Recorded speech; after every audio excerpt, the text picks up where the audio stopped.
Hello everyone, welcome to the class guys. कैसे हैं आप सभी? उम्मीद करता हूं सभी बच्चे बहुत अच्छे होंगे, अच्छे से पढ़ाई लिखाई कर रहे होंगे। आज आपको इस वीडियो में इलेक्ट्रिक चार्ज एंड फील्ड, जो कि हमारा चैप्टर फर्स्ट है, क्लास 12th फिजिक्स का इसका एकदम क्विक एंड बेस्ट रिवीजन आपको कराने वाला हूं। मैं आपको विश्वास दिलाता हूं कि ये जो क्विक रिवीजन है आपके लिए डिटेल्ड वन शॉट का काम करेगा। इसके हैंड रिटन शॉर्ट नोट्स आपको इस वीडियो के डिस्क्रिप्शन में आपको लिंक दी जा रही है टेलीग्राम चैनल की, वहां से आप electric charge and field short notes के नाम से आपको मिल जाएंगे टेलीग्राम चैनल के फाइल सेक्शन में। ठीक है, चलिए बिना आपका टाइम वेस्ट करे स्टार्ट करते हैं। सबसे पहले तो देखो, सबसे पहले हमें पढ़ना होता है इलेक्ट्रिक चार्ज क्या है। तो चार्ज किसी भी बॉडी की, किसी ऑब्जेक्ट की वो प्रॉपर्टी है जिसके कारण वो दूसरे ऑब्जेक्ट पर इलेक्ट्रोस्टैटिक फोर्स लगा सकता है, मतलब किसी दूसरी बॉडी को या तो अट्रैक्ट कर सकता है या रिपेल कर सकता है ना। तो देखो, चार्ज जो है वो दो टाइप के होते हैं, एक होता है नेगेटिव चार्ज और दूसरा होता है पॉजिटिव चार्ज।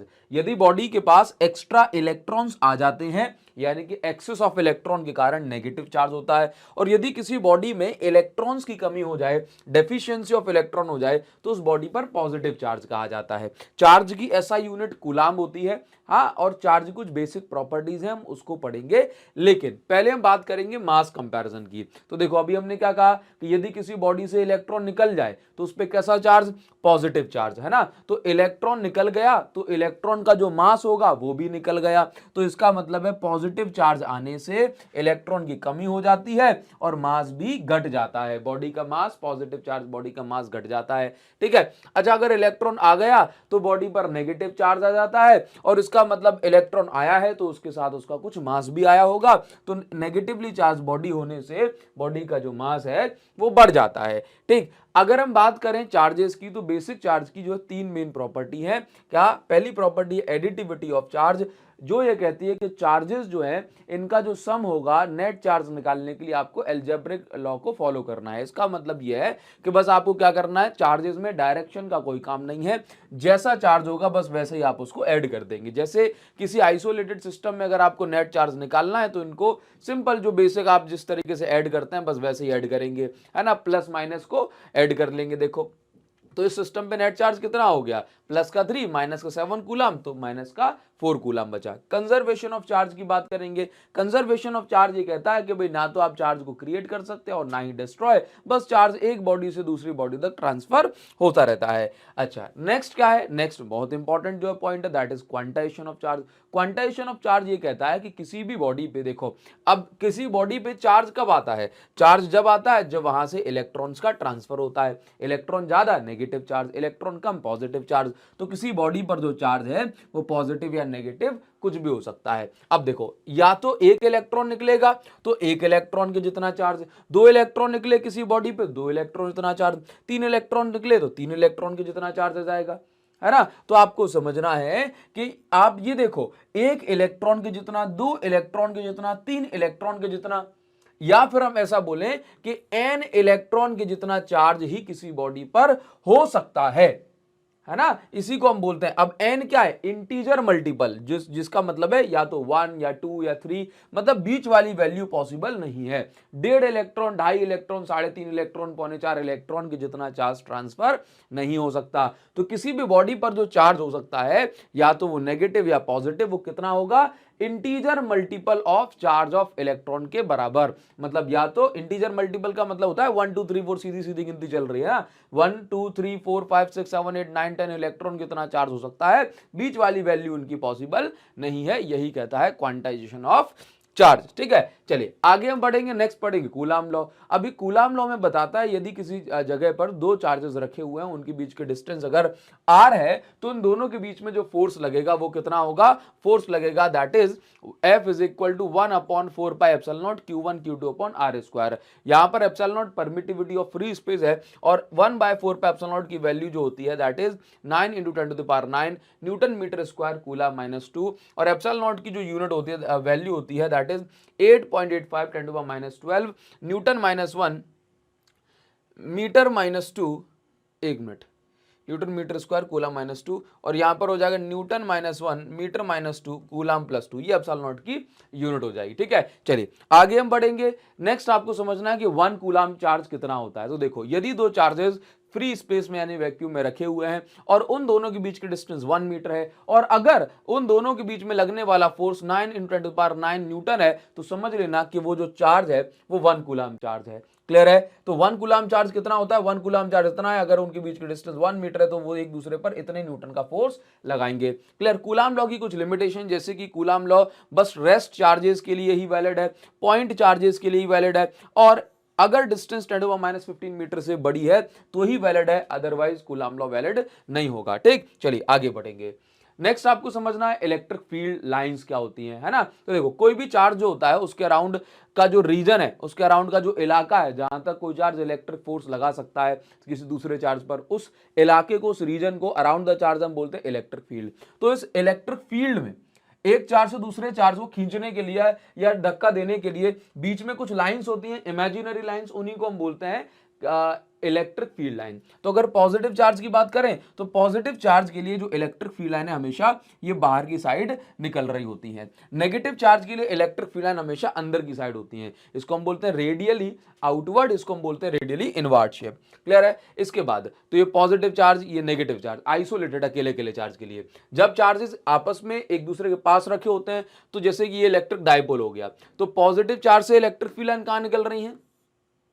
पॉजिटिव चार्ज से इलेक्ट्रिक फील्ड लाइन कहां निकल रही हैं? देखो, दूर जा रही हैं। पॉजिटिव चार्ज से इलेक्ट्रिक फील्ड लाइन बाहर जा रही हैं और नेगेटिव के अंदर घुस रही हैं। तो दोनों के लिए, जिसको हम इलेक्ट्रिक डायपोल बोलते हैं, डायपोल के लिए इलेक्ट्रिक फील्ड लाइन कुछ इस तरीके की होती है, पॉजिटिव से निकल के नेगेटिव तक पहुंची। अगर दो इक्वल एंड सेम चार्ज है ना, जैसे पॉजिटिव पॉजिटिव, तो पॉजिटिव से इलेक्ट्रिक फील्ड लाइन ऐसे गई, लेकिन ये दोनों एक दूसरे रिपेल होके ऐसे भाग गई, तो बीच में बन जाता है न्यूट्रल पॉइंट, यानी कि रिपल्सन के कारण यहाँ पे खाली स्पेस बन जाती है, जिसको हम बोलते हैं न्यूट्रल पॉइंट। यहाँ पर इलेक्ट्रिक फील्ड की इंटेंसिटी 0 होती है। ठीक है, आगे बढ़ेंगे। नेक्स्ट, जैसे आपको कई बार पूछ लिया जाता है कि आपको इलेक्ट्रिक फील्ड लाइन का पैटर्न ड्रॉ करना है पॉजिटिव चार्ज और एक कंडक्टिंग प्लेट के लिए, तो ये पॉजिटिव चार्ज इस साइड चार्ज इंड्यूस कर लेता है, तो यहां से पॉजिटिव से इलेक्ट्रिक फील्ड नेगेटिव तक पहुंचती है और पॉजिटिव चार्ज ये दूसरे एंड पे आ जाता है और बहुत सारी फील्ड लाइन और भी निकल रही होती है। ठीक है, तो ये आपका पैटर्न हो गया।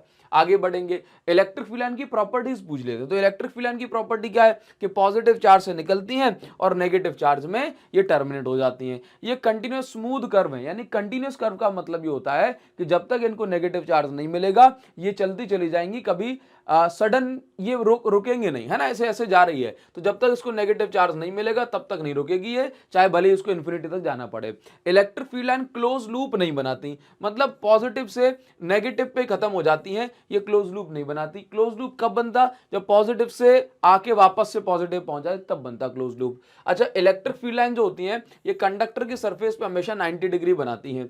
इलेक्ट्रिक फील्ड लाइन जो है कभी भी आपस में, आप देख रहे हो, कभी भी दो इलेक्ट्रिक फील्ड लाइन आपस में इंटरसेक्ट नहीं करती। उसका कारण ये है कि इलेक्ट्रिक फील्ड लाइन के किसी भी पॉइंट पर अगर आप टेंजेंट ड्रॉ करेंगे तो आपको इलेक्ट्रिक फोर्स की डायरेक्शन मिलेगी। तो इस लाइन के हिसाब से यहां पर फोर्स की डायरेक्शन है, इसके हिसाब से यहां पर फोर्स की डायरेक्शन होना चाहिए। तो एक पॉइंट पर जो नेट फोर्स की डायरेक्शन है वो एक ही हो सकती है, इसलिए इलेक्ट्रिक फील्ड लाइन जो है ये इंटरसेक्ट नहीं करती, है ना। तो 2 पॉइंट और आप पढ़ सकते हैं, इलेक्ट्रिक फील्ड लाइन कॉन्ट्रैक्ट करती हैं लेंथ वाइज अगर अट्रैक्शन फोर्स हो दो चार्जेस के बीच में, और ये एक्सपैंड करती हैं अगर रिपल्सिव फोर्स हो तो। ठीक है, चलिए आगे बढ़ेंगे। नेक्स्ट आपको बताना है electric field due two point charge का डेरिवेशन। देखो, ये कोई डेरिवेशन अलग से कभी नहीं पूछा जाता, बस फॉर्मूला यहाँ पे डिराइव होता है। तो यहाँ पर देखो, अगर कोई आपके पास एक चार्ज है जिसको हमने बोला सोर्स चार्ज क्यू, इस क्यू चार्ज के कारण किसी पर्टिकुलर पॉइंट पी पे हमें इलेक्ट्रिक फील्ड निकालनी है। लेट्स से ये चार्ज एक टेस्ट चार्ज, छोटा चार्ज क्यू नॉट यहाँ पे रखा हुआ है, तो इलेक्ट्रिक फील्ड का फॉर्मूला होता है फोर्स ऑन टेस्ट चार्ज, यानी force upon test charge. Force जो लगेगा दोनों चार्जेस के बीच में, कूलाम लॉ से हम ये निकाल सकते हैं कि इतना फोर्स होगा। ठीक, तो F की वैल्यू हमें मिल गई और Q नॉट से हमने डिवाइड कर दिया। तो यहां पर आप ये देख रहे हैं कि इलेक्ट्रिक फील्ड का फॉर्मूला होगा KQ अपॉन R स्क्वायर। ये Q कौन सा है? Source charge. K को हम ऐसा ही बोल सकते हैं 1/4 pi epsilon not Q upon R square. तो ये पॉइंट चार्ज के कारण इतनी इलेक्ट्रिक फील्ड होती है। क्लियर है? आगे बढ़ेंगे। आगे इंपॉर्टेंट डेरिवेशंस को समझने के लिए पहले आपको इलेक्ट्रिक डायपोल को समझ लेना चाहिए, उसी के बाद हम एक्सियल और इक्वेटोरियल पॉइंट पर पहुंचेंगे। देखो, इलेक्ट्रिक डायपोल क्या होता है? दो इक्वल एंड ऑपोजिट चार्जेस जिनके बीच की डिस्टेंस 12 होती है, उसी सिस्टम को हम इलेक्ट्रिक डायपोल बोलते हैं। ठीक, हालांकि डायपोल पर नेट चार्ज तो 0 होता है, लेकिन इसकी जो इलेक्ट्रिक फील्ड है वो नॉन जीरो होती है। डायपोल मोमेंट एक वेक्टर क्वांटिटी है जो हमें ये बताता है कि इस डायपोल की स्ट्रेंथ क्या है। फॉर्मूला इसका क्या है, दोनों चार्जेस में से किसी भी एक चार्ज का आप मैग्नीट्यूड ले लो क्योंकि दोनों ही सेम है और उन दोनों के बीच की डिस्टेंस 2l, ठीक। तो ये इन दोनों का जो प्रोडक्ट है वो डायपोल मोमेंट बनता है। डायपोल मोमेंट एक वेक्टर क्वांटिटी है जिसकी डायरेक्शन नेगेटिव चार्ज से पॉजिटिव चार्ज होती है और इसको हम p वेक्टर से रिप्रेजेंट करते हैं। अब इस डायपोल के कारण हमें एक्सियल और इक्वेटोरियल पॉइंट पर इलेक्ट्रिक फील्ड निकालनी होती है, वो भी अभी हम समझ लेते हैं कि भाई डेरिवेशन हमें करना है। मोस्ट इंपॉर्टेंट डेरिवेशन है चैप्टर फर्स्ट का, electric field due to dipole on axial point. देखो इलेक्ट्रिक फील्ड हमें निकालना है एक्सियल पॉइंट पे। आप सभी बच्चे समझते हैं कि ये डायपोल है माइनस क्यू चार्ज, ये प्लस क्यू चार्ज, ये डायपोल है और यहां पर इस एक्सिस पे कहीं पर एक पॉइंट होगा P जिसको हमने नाम दिया एक्सियल पॉइंट, ठीक है। तो वही चीज हमने इस डायग्राम में बताई है। तो जहां पर प्लस क्यू चार्ज है उसको हमने नाम दिया A, जहां पे माइनस क्यू चार्ज हमने उसको नाम दिया B और सेंटर को हमने नाम दिया O, और ये रहा पॉइंट P जहां पर हमें इलेक्ट्रिक फील्ड निकालना है। तो देखो सबसे पहले अगर मैं डिस्टेंसेस की बात करूं तो पॉइंट O से लेकर के डायपोल के सेंटर से लेकर के वो पॉइंट जहां पे हमें इलेक्ट्रिक फील्ड निकालना है वहां तक की डिस्टेंस को हमेशा स्मॉल r कंसीडर करेंगे। ये डिस्टेंस होती है सेंटर से लेकर के L, तो ये वाली डिस्टेंस भी हो गई L, ये सेंटर टू सेंटर डिस्टेंस है, ठीक है। इसके बाद अगर हम इस प्रकार से देखें टोटल डिस्टेंस r है, इसमें से L को घटा दो तो A से लेकर के P तक की डिस्टेंस आ गई r माइनस L जो कि प्लस क्यू चार्ज से है। और अगर माइनस क्यू चार्ज से डिस्टेंस देखेंगे इस पॉइंट P की तो वो हो जाएगी r प्लस L। क्लियर है। अब हम बात करेंगे इस पॉइंट पे इलेक्ट्रिक फील्ड की। तो प्लस क्यू चार्ज से, प्लस चार्ज से हमेशा इलेक्ट्रिक फील्ड लाइन दूर की ओर जाती है, तो प्लस क्यू चार्ज से जो इलेक्ट्रिक फील्ड है वो E1 है और देखो यहां से दूर जा रही है। माइनस क्यू चार्ज के लिए इलेक्ट्रिक फील्ड लाइन इनवर्ड आती है, तो यहां पर देखो माइनस क्यू चार्ज की जो इलेक्ट्रिक फील्ड लाइन है उसकी डायरेक्शन यहां पर इस साइड को होगी, देखो माइनस क्यू की ओर। क्लियर है, ये हमने डायग्राम समझा। अब देखो इलेक्ट्रिक फील्ड का फॉर्मूला होता है पॉइंट चार्ज के कारण के क्यू अपॉन डिस्टेंस का स्क्वायर, के क्यू अपॉन डिस्टेंस का स्क्वायर। तो सबसे पहले इस डायपोल में दो चार्जेस हैं, माइनस क्यू चार्ज और प्लस क्यू चार्ज। हम एक एक करके दोनों की इलेक्ट्रिक फील्ड को लिखेंगे। तो जैसे प्लस क्यू चार्ज की इलेक्ट्रिक फील्ड पहले हमने निकाली जिसको हमने नाम दिया E1 वेक्टर। फॉर्मूला क्या है, के क्यू अपॉन डिस्टेंस का स्क्वायर। किसका स्क्वायर, डिस्टेंस का। तो आप ये देखो कि क्यू चार्ज से प्लस क्यू चार्ज से डिस्टेंस क्या है पॉइंट P तक की, जिस पॉइंट पे इलेक्ट्रिक फील्ड निकालनी है r माइनस L, तो इसका स्क्वायर हमने कर दिया है। किसका स्क्वायर, डिस्टेंस का स्क्वायर, ठीक है। नाउ अब इसकी डायरेक्शन देख रहे हो, A से लेके P तक एरो जा रहा है तो हमने इसको लिख दिया अलोंग AP वेक्टर। नाउ इसके बाद electric field due to minus Q charge, तो फॉर्मूला क्या है, के क्यू अपॉन डिस्टेंस का स्क्वायर। तो माइनस क्यू से इस पॉइंट P की डिस्टेंस r प्लस L है तो हमने उसका स्क्वायर करा। क्लियर है। अब ये जो इलेक्ट्रिक फील्ड है देखो जरा P से B की ओर आ रही है नेगेटिव की, तो हमने यहाँ पे लिखा PB वेक्टर, ठीक है। अब इसके बाद हमें निकालनी है इस पॉइंट P पे net electric field. Net electric field की अगर हम बात करें तो ज्यादा ताकतवर इलेक्ट्रिक फील्ड किसकी होगी यहाँ पे, प्लस क्यू चार्ज की, क्योंकि वो इस पॉइंट P के पास में है। इसलिए हमने क्या करा कि नेट इलेक्ट्रिक फील्ड निकाली, E net vector is equal to E1 minus E2। Clear है, वेक्टर साइन एरो को बता रहा है। नेट इलेक्ट्रिक फील्ड किस ओर होगी, नेट इलेक्ट्रिक फील्ड किसकी ताकतवर है, ये प्लस की, और प्लस की इलेक्ट्रिक फील्ड किस साइड जा रही है, ए से लेके पी की साइड, तो हमने यहां पे लिख दिया अलोंग एपी वेक्टर। क्लियर है, ठीक। चलिए इसके बाद हम बात करेंगे नेट इलेक्ट्रिक फील्ड हमने निकाली तो हमने E1 माइनस E2 करा, तो E1 की वैल्यू आपने यहाँ पे पुट कर दी, E2 की वैल्यू आपने यहाँ पुट कर दी। इसके बाद आपने K और Q को बाहर निकाल लिया तो ऊपर 1 1 बच गया। इसके बाद आपने LCM लिया दोनों का, इसका देखो जरा, ये देख रहे हो आपने यहाँ पर LCM लिया तो हमने देखो क्या देखा, एलसीएम लेने के बाद हमने यहां पर ये देखा कि एलसीएम आ गया a माइनस बी का होल स्क्वायर और a प्लस बी का होल स्क्वायर। तो यहां पर a माइनस बी और a प्लस बी क्या होता है, a square minus B square. a minus B और a प्लस बी क्या होता है, a square minus B square. अब इन दोनों का होल स्क्वायर है तो यहां भी लग गया होल स्क्वायर, ठीक है। तो ये आ गया एलसीएम। इसके बाद हमने क्रॉस मल्टीप्लाई करा दोनों का। क्लियर, तो क्रॉस मल्टी, क्योंकि एलसीएम ऐसे सॉल्व करेंगे, इसके बाद हमने क्रॉस मल्टीप्लाई करा तो r प्लस एल का होल स्क्वायर यहां पहुंच गया, r माइनस एल का होल स्क्वायर यहां पहुंचा। इसके बाद हमने इनको सॉल्व करा। भाई साहब सॉल्व किया तो हमें क्या देखने को मिल रहा है, a प्लस बी का होल स्क्वायर यहां ओपन कर दिया और a माइनस बी का होल स्क्वायर यहां ओपन कर दिया, साथ ही इस माइनस साइन का अंदर इंटू कर दिया। ऐसा करने पे हमने पाया कि एल स्क्वायर से एल स्क्वायर कैंसिल हो गया, प्लस माइनस का बन रहा था, आर स्क्वायर से आर स्क्वायर कैंसिल हो गया, प्लस माइनस का बन रहा था। तो फाइनल फाइनल जो टर्म है वो यहाँ पर इस तरीके से आ गया। ये देख रहे हो, यहाँ पे के क्यू बाहर रह गया, 2RL प्लस 2RL जो कैंसिल नहीं हुआ था वो बन गया 4RL अपॉन में ए स्क्वायर माइनस बी स्क्वायर लिखा है का होल स्क्वायर। चल रहा है एलसीएम के नीचे डिनोमिनेटर जो चल रहा है। अब इसके बाद हमने क्यू का इंटू अंदर करा, क्लियर। आप ये देखो, ये 4QRL ऐसा हो रहा था, ऊपर ऊपर क्या है 4QRL, हमने इसको टुकड़ों में तोड़ दिया और हमने लिख दिया 2QL इंटू 2R। क्या लिखा 2QL इंटू 2R, इंटू करेंगे तो फिर से वही निकलेगा 2 2 जा 4QRL, क्लियर है। लेकिन हमने तोड़ दिया तो हमारा काम बन जाएगा। अपॉन में लिखा है A square minus B square या ऐसा कहूं R square minus L square का होल स्क्वायर, क्लियर। हम नेट इलेक्ट्रिक फील्ड निकाल रहे हैं तो ध्यान से देखो, के को हमने के लिखा, 2R को हमने 2R लिखा। अब जो 2QL होता है ये डायपोल मोमेंट होता है। क्या होता है डायपोल मोमेंट, जिसको मैं P से रिप्रेजेंट करता हूं, तो मैंने एज इट इज यहां पर लिख दिया। अपॉन में ऐसा कैसे चल रहा है। इसके बाद हम क्या करेंगे, इसके बाद हम ये करेंगे कि भैया यदि कंडीशन में लगाई कि यदि जो R की वैल्यू है ये L से बहुत बहुत बड़ी है तो हम L को नेग्लेक्ट कर देते हैं। तो ये जो इसके साथ लिखा हुआ L है हमने उसको नेग्लेक्ट कर दिया और ऐसा करते ही हमने पाया कि आर स्क्वायर का होल स्क्वायर बचा, जिसको सॉल्व करने पे 2p अपॉन आर क्यूब आ गया, क्लियर है। तो ये तो हमने नेट इलेक्ट्रिक फील्ड का स्केलर फॉर्म लिखा, लेकिन वेक्टर फॉर्म लिखना चाहते हैं तो हमने ये देखा कि देखो वेक्टर फॉर्म ने लिखा, यहां पर देख रहे हो ई नेट वेक्टर, तो हमने देखा कि भाई ये माइनस क्यू चार्ज ये प्लस क्यू चार्ज, क्लियर है। डायपोल मोमेंट की डायरेक्शन होती है माइनस से प्लस, तो डायपोल मोमेंट की डायरेक्शन हो गई नेगेटिव टू पॉजिटिव। अब हमने देखा कि नेट इलेक्ट्रिक फील्ड किस डायरेक्शन में है, तो हमने देखा कि प्लस क्यू चार्ज ज्यादा ताकतवर है, उसकी इलेक्ट्रिक फील्ड इस डायरेक्शन में है, तो नेट इलेक्ट्रिक फील्ड भी ज्यादा ताकतवर चार्ज की ही होगी। ऐसा नहीं कि प्लस क्यू चार्ज ज्यादा ताकतवर है क्योंकि वो प्लस है, नहीं, क्योंकि वो पॉइंट पी के पास में है तो नेट इलेक्ट्रिक फील्ड भी प्लस क्यू ही डोमिनेट करेगा, क्लियर है। तो यहाँ पर नेट इलेक्ट्रिक फील्ड और डायपोल मोमेंट की डायरेक्शन सेम है, तो हमने लिखा नेट इलेक्ट्रिक फील्ड के ऊपर vector into P cap. P cap बता रहा है कि नेट इलेक्ट्रिक फील्ड की डायरेक्शन डायपोल मोमेंट की डायरेक्शन में ही है, ठीक है। तो ये उम्मीद करूंगा आपको समझ में आ गया होगा। अभी मैं आपको तीनों स्लाइड्स का स्क्रीनशॉट दिलवाऊंगा, इसके साथ साथ आप टेलीग्राम चैनल से नोट्स डाउनलोड कर सकते हैं। टेलीग्राम की लिंक आपको इस वीडियो को डिस्क्रिप्शन में मिल जाएगी, ज्वाइन भी कर लेना चैनल को, ठीक है। चलिए, तो सबसे पहले आप इसका स्क्रीनशॉट ले लो, 1 2 और ये 3। क्वेश्चन काफी इंपॉर्टेंट है। फॉर क्वेश्चन का नाम है electric field due to dipole on equatorial point. Equatorial point काफी आपको याद रखना है,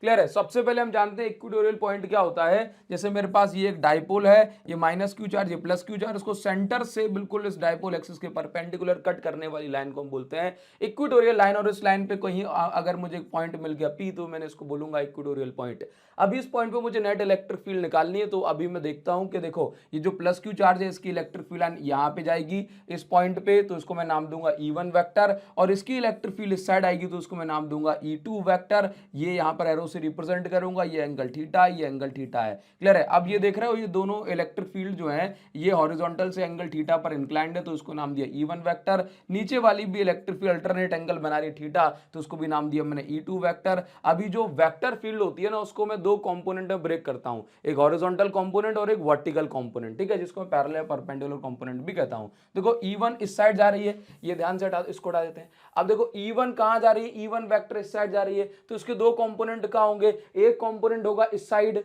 और एक कंपोनेंट होगा इस साइड। तो थीटा से चिपका हुआ कंपोनेंट हो गया E1 cos थीटा और ऊपर वाला कंपोनेंट हो गया E1 sin थीटा। अब ये जो माइनस की इलेक्ट्रिक फील्ड है ये इस साइड को आ रही है, नीचे की साइड को, तो इसका एक कंपोनेंट होगा इस साइड और एक कंपोनेंट होगा नीचे की साइड। ये देखो नीचे जा रही है, नीचे और आगे, तो एक कंपोनेंट आगे E2 cos थीटा और एक कंपोनेंट नीचे E2 sin थीटा, क्लियर है। तो इस पॉइंट P पर, ये पॉइंट P है, यहां पर इस प्रकार से हमें नेट इलेक्ट्रिक फील्ड मिलेगी। डिस्टेंसेस की बात करें, ये दोनों डिस्टेंस L है, सेंटर से लेकर के पॉइंट P तक की डिस्टेंस है R। तो ये जो हाइपोटेन्यूज आपको दिख रही है ना, perpendicular square plus base square, ये हो जाएगा root R square plus L square. Funda वही है कि एक बार प्लस क्यू चार्ज से इलेक्ट्रिक फील्ड निकालेंगे, formula K Q upon distance का स्क्वायर, और एक बार माइनस क्यू चार्ज से इलेक्ट्रिक फील्ड निकालेंगे, formula K Q upon distance का स्क्वायर। तो देखो ये लगा दिया, distance R square plus L square है रूट के अंदर, तो इसका स्क्वायर लगा दिया,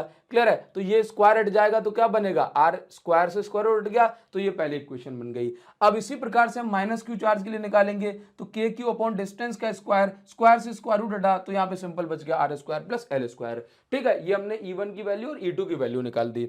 अभी आप ध्यान से देखेंगे कि पहले क्या था, पहले ये था कि एक पॉइंट पे जो इलेक्ट्रिक फील्ड एक लेफ्ट साइड जा रही थी, एक राइट साइड, या एक राइट साइड एक लेफ्ट साइड, तो हमने बस प्लस माइनस करके निकाल लिया। लेकिन इस बार जो पॉइंट पी है, यहां पर जो इलेक्ट्रिक फील्ड है ये चार कंपोनेंट में डिवाइड हो गई, E1 sin theta, E2 sin theta, E1 cos theta, E2 cos theta. तो अभी हम क्या करेंगे, इन चारों कंपोनेंट को जोड़ देंगे। किस प्रकार से कि भाई साहब जो चीज ऊपर है उसको प्लस, जो नीचे है उसको माइनस, जो लेफ्ट में उसको माइनस, जो राइट में उसको प्लस। तो हमने क्या निकाला कि नेट इलेक्ट्रिक फील्ड का मैग्नीट्यूड क्या होगा, मैग्नीट्यूड मतलब सिर्फ वैल्यू है ना, साइन को कंसीडर नहीं करेंगे जब ये बाहर निकल के आएगा। तो देखो E1 sin थीटा ऊपर है पॉजिटिव, E2 sin थीटा नीचे negative, E1 cos theta left में negative, E2 cos theta left में नेगेटिव, मॉड के अंदर है। इसके बाद हमने ये भी तो पाया कि भाई साहब देखो ये plus Q charge minus Q charge इस पॉइंट पी से बराबर डिस्टेंस पे है, तो इन दोनों की जो इलेक्ट्रिक फील्ड है E1 और E2 दोनों की वैल्यू सेम है।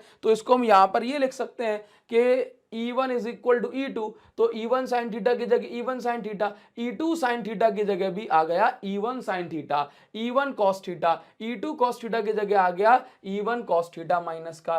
जब हमने इसको सॉल्व करा तो sin थीटा से sin थीटा की वैल्यू कैंसिल हो गई, लेकिन ये minus minus E1 cos theta ये ऐड हो गए, तो माइनस का 2E1 cos थीटा हो गया। मॉड हटा दिया तो मॉड से बाहर आती है, कोई भी वैल्यू तो पॉजिटिव हो जाती है, तो ये बचा 2E1 cos थीटा। इसके बाद तो net electric field 2E1 cos theta, ध्यान से देखो 2 की जगह 2 रखा, E1 की जगह E1 रखा, cos थीटा की वैल्यू क्या होगी, इस डायग्राम से देखो बेस अपॉन हाइपोटेन्यूज, तो बेस क्या है L, हाइपोटेन्यूज क्या है under root R square plus L square. ठीक है, तो ये हमने लिख दिया 2E1 और cos थीटा की वैल्यू बेस अपॉन हाइपोटेन्यूज। इसके बाद ध्यान से देखेंगे तो 2E1 की वैल्यू हमने पुट कर दी KQ अपॉन डिस्टेंस का स्क्वायर, तो ये हमने पुट कर दी। डिस्टेंस का स्क्वायर करना है तो रूट से स्क्वायर रूट हट जाएगा, मतलब रूट स्क्वायर से स्क्वायर रूट हट जाएगा। ठीक है, इसके बाद R square plus L square के ऊपर रूट लगा है, तो रूट को हम क्या बोलते हैं पावर 1/2, हमने वही लिख दिया। इसके बाद ध्यान से देखो कि हमने के को अलग करा, 2QL को हमने अलग करा। नीचे क्या लिखा हुआ है, देखो के को अलग किया, 2QL को अलग कर दिया, बिल्कुल अलग कर दिया। ये देखो बेस कॉमन है R square plus L square, ये बेस कॉमन है, इसके ऊपर पावर 1 लगी है और इसके ऊपर पावर 1/2, 1 प्लस 1/2, बेस कॉमन है तो पावर ऐड हो जाएंगी, तो ये पावर बन गई 3/2। क्लियर है। इसके बाद आपको समझना है 2QL को मैं डायपोल मोमेंट P लिख सकता हूं, वो मैंने लिख दिया, R square plus L square की पावर 3/2 बच गई, वो भी मैंने लिख दिया। कंडीशन आ गई कि यदि आर की वैल्यू एल से बहुत बहुत बड़ी है तो हम इस एल को नेग्लेक्ट कर देंगे और यहां पर बचेगा सिर्फ आर स्क्वायर और पावर बचेगी 3/2, आर स्क्वायर पावर 3/2, तो 2 से ये 2 कट गया, बचा net electric field KP upon R cube. Clear है, KP अपॉन आर क्यूब। तो एक्सियल पे आ रहा था 2P अपॉन आर क्यूब और यहाँ पे है P upon R cube. Clear. Now इसके बाद ये हमने एक्सियल और इक्वेटोरियली कंपेयर कर ली। ठीक है, याद रखेंगे अगर हम बात करेंगे वेक्टर फॉर्म की तो नेट इलेक्ट्रिक फील्ड कहां है, इस डायरेक्शन में, कहां है इस डायरेक्शन में, और डायपोल मोमेंट की डायरेक्शन कहां है माइनस क्यू से प्लस क्यू, इस डायरेक्शन में। तो net electric field dipole moment के ऑपोजिट है और उस ऑपोजिट को माइनस साइन बता रहा है, तो ये हमने लिख दिया। क्लियर, तो ये चीज आपको ध्यान देनी है, इसमें ये नहीं लिखना है। ठीक है, उम्मीद करूंगा समझ में आएगा। कमेंट सेक्शन में आपसे जानना चाहता हूं कि हाँ सर मुझे समझ में आ गया, और आगे बढ़ाइए। आगे बढ़ते हैं, नेक्स्ट अभी हम पढ़ेंगे इलेक्ट्रिक फ्लक्स। तो देखो इलेक्ट्रिक फ्लक्स क्या है, इलेक्ट्रिक फ्लक्स सिंपल सा एक मेजरमेंट है कि कितनी number of electric field lines किसी सरफेस से परपेंडिकुलरली पास हो रही है। जैसे अगर इससे 100 इलेक्ट्रिक फील्ड लाइन परपेंडिकुलरली पास हो रही है तो वही फ्लक्स की वैल्यू हो जाएगी। अभी आपको समझना है कि फ्लक्स का मेजरमेंट कैसे होता है। फ्लक्स को हम फाई से रिप्रेजेंट करते हैं, उसका फॉर्मूला होता है EA cos थीटा। अभी जो थीटा जो आप देख रहे हैं, E है इलेक्ट्रिक फील्ड, A है एरिया ऑफ कॉइल या प्लेन या सरफेस, और कॉस थीटा में जो थीटा है वो एंगल है किस किस के बीच का, electric field vector and area vector के बीच का। आपको समझना है कि जैसे इलेक्ट्रिक फील्ड जैसे आप देख रहे हो सरफेस के साथ या प्लेन के साथ 60 डिग्री बना रही है, तो यहाँ पे थीटा की वैल्यू 60 नहीं लेंगे, यहाँ पर थीटा की वैल्यू लेंगे पहले इस सरफेस पे परपेंडिकुलर ड्रॉ करो तो इसको हम बोलेंगे एरिया वेक्टर, और जो थीटा जो होगा अभी यहाँ पर वो 30 डिग्री होगा। तो थीटा जो एंगल है वो इलेक्ट्रिक फील्ड और एरिया वेक्टर के बीच में, ना कि एरिया के बीच में। ठीक है, अच्छा स्मॉल सरफेस अगर है तो यहाँ पर फॉर्मूला बनता है phi is equal to E vector dot ds vector, ds यहाँ पर स्मॉल सरफेस एरिया से कहा जा रहा है,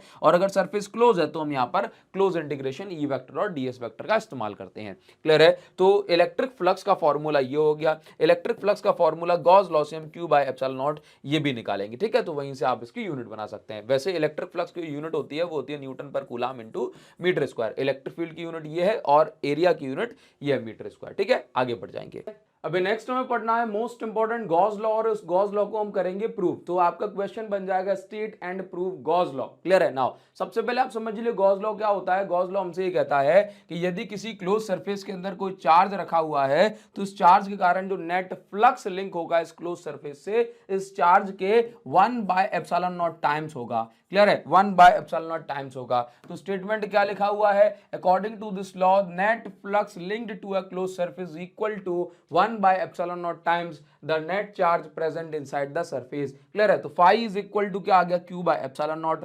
गॉस थ्योरम हमसे ये भी कहती है phi is equal to close integration E vector dot ds vector. अच्छा, मैं आपको एडिशनल नॉलेज देना चाहता हूं कि जब भी पॉजिटिव चार्ज इसके अंदर होगा तो पॉजिटिव फ्लक्स कहा जाएगा, नेगेटिव चार्ज के अंदर होगा तो नेगेटिव फ्लक्स कहा जाएगा, और जितनी इलेक्ट्रिक फील्ड इसमें से अंदर गई हैं और जितनी बाहर चली गई तो यहाँ पर जीरो फ्लक्स कहा जाएगा। चलिए इसको प्रूव किस तरीके से करा जाता है ये आपको बताते हैं। तो पहले स्टेटमेंट आपको लिखना होगा और फिर इसको हम प्रूव करेंगे। क्लियर? तो सबसे पहले प्रूव करने के लिए हमने यहाँ पर जो प्रॉपर लैंग्वेज वगैरह है वो लिख ली कि भाई प्रूफ ऑफ गॉस लॉ। तो गॉस लॉ में हमने क्या कंसीडर कर लिया सबसे पहले कि ये हमारे पास एक पॉइंट है O, यहाँ पर एक चार्ज रखा है Q, और इस के चारों ओर हमने एक सरफेस बना ली जिसको हमने बोला Gaussian surface. Gaussian surface charge को कवर करने के लिए इमेजिनरी सरफेस होती है। ठीक है, क्योंकि गॉस लॉ हमेशा कवर्ड चार्ज के लिए ही जो है वैलिड होगा। क्लियर? नाउ इसके बाद आपने क्या करा कि जहां से इस चार्ज की इलेक्ट्रिक फील्ड लाइन जा रही है वहां पर हमने गॉसियन सरफेस पे छोटा सा एरिया कंसीडर करा जिसको हम नाम दिया ds, और इस ds पे परपेंडिकुलर हमने ड्रॉ करा तो हमें मिल गया एरिया वेक्टर जिसको हमने नाम दिया ds वेक्टर। तो ds वेक्टर और e वेक्टर के बीच का जो एंगल होता है उसको हम थीटा बोलते हैं, और यहां पर थीटा की वैल्यू 0 है। तो हमने क्या करा, सबसे पहले जो हमने सीखा है कि phi is equal to E vector dot ds vector भी होता है। तो उसके बाद जैसे हम डॉट हटाएंगे तो यहां पर आ जाएगा, डॉट हटाने पे आता है cos थीटा, अगर क्रॉस लगा होता तो आता sin थीटा, लेकिन यहां पर वो नहीं है। अच्छा, थीटा की वैल्यू यहां पर 0 डिग्री, तो phi is equal to E ds cos 0 आ गया। cos 0 की वैल्यू होती है 1, तो वो हमने लिखा रहने दिया। ये क्लोज इंटीग्रेशन है, ये ई बाहर आ गया क्योंकि इलेक्ट्रिक फील्ड हर एक पॉइंट पर सेम है। अगर हम इस छोटे छोटे ds छोटे छोटे ds को अगर हम ऐड कर देंगे तो हमें मिल जाएगा एक बड़ा सा स्फीयर। क्या मिल जाएगा? एक बड़ा सा स्फीयर, और उस स्फीयर की जो एरिया होगा वो होगा 4 पाई r स्क्वायर। क्लियर है? कि E की वैल्यू देखो, E क्या है? इलेक्ट्रिक फील्ड, और इलेक्ट्रिक फील्ड कौन बना रही है? पॉइंट चार्ज, और पॉइंट चार्ज के कारण जो इलेक्ट्रिक फील्ड का फॉर्मूला होता है वो होता है 1/4 pi epsilon not q by r square. तो यहां पर आप ये देख रहे हैं 4 पाई r स्क्वायर से 4 पाई r स्क्वायर कट गया, तो इलेक्ट्रिक फ्लक्स जो फाई है वो q by epsilon not prove हो गया। और यही आपको करना है। आप चाहें तो इसका स्क्रीनशॉट ले सकते हैं दोनों स्लाइड्स का, एक ये और उसके बाद ये।